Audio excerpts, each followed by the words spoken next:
doubling it into education. But the real difference between ourselves and the Conservatives is the timing of it. You can't look at the books and say that will carry on with the same level of expenditure. Rather enthusiastically, George Osborne and Cameron have been saying that we should have been cutting before. That would have plunged the economy not into the recession that we've got now, which is bad for everybody, but into a depression. The other difference between Labour and the Conservatives on this issue is where the cuts will come. And you were right. What the Conservatives are saying is, all public sector workers, you'll lose jobs, you'll have a pay cut. But by the way, those people who've got large capital gains to make, we'll give them a tax break. So the real differences between the Labour Party and the Conservatives, and I think they would put the pain towards the more vulnerable, and they would wreck the economy by making cuts too early. So there are clear differences between the Labour and the Conservatives on this, John Leach. Are there differences again for the Liberal Democrats? Do you stand for anything different? Well, we've put forward proposals to raise the tax break limit to £10,000, which will help all low-paid workers. But I think I would. Do you have some sympathy with the theory that we need a pay freeze for public sector workers and it will protect their jobs, as the Chancellor who would be Chancellor in waiting, says?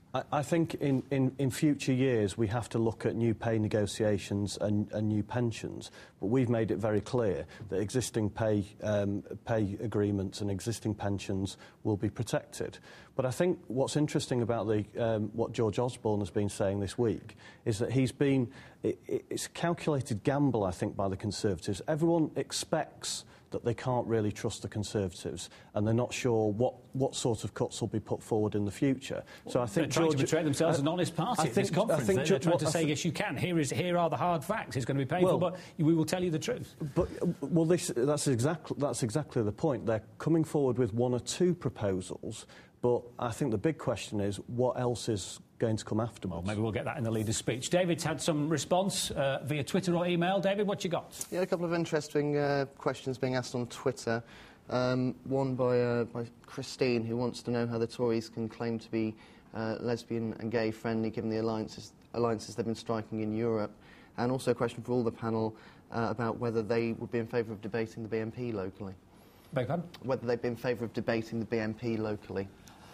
That's an interesting one.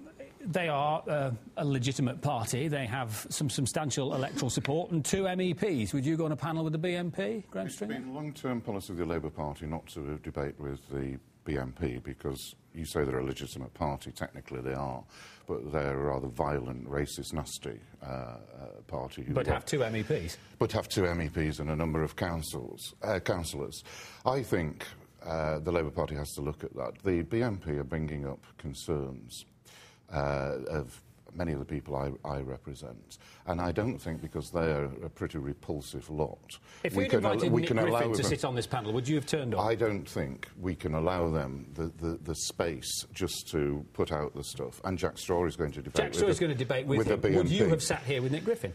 In all probability, I would now, because I think we've.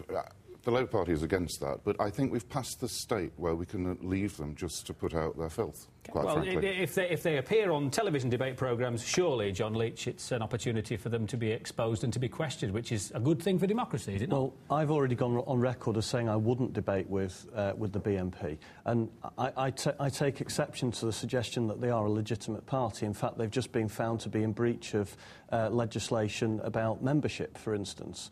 So I would argue that they're not a legitimate party. You wouldn't debate? Would the Liberal Democrats... are they going to put up Chris Huhne, are they not?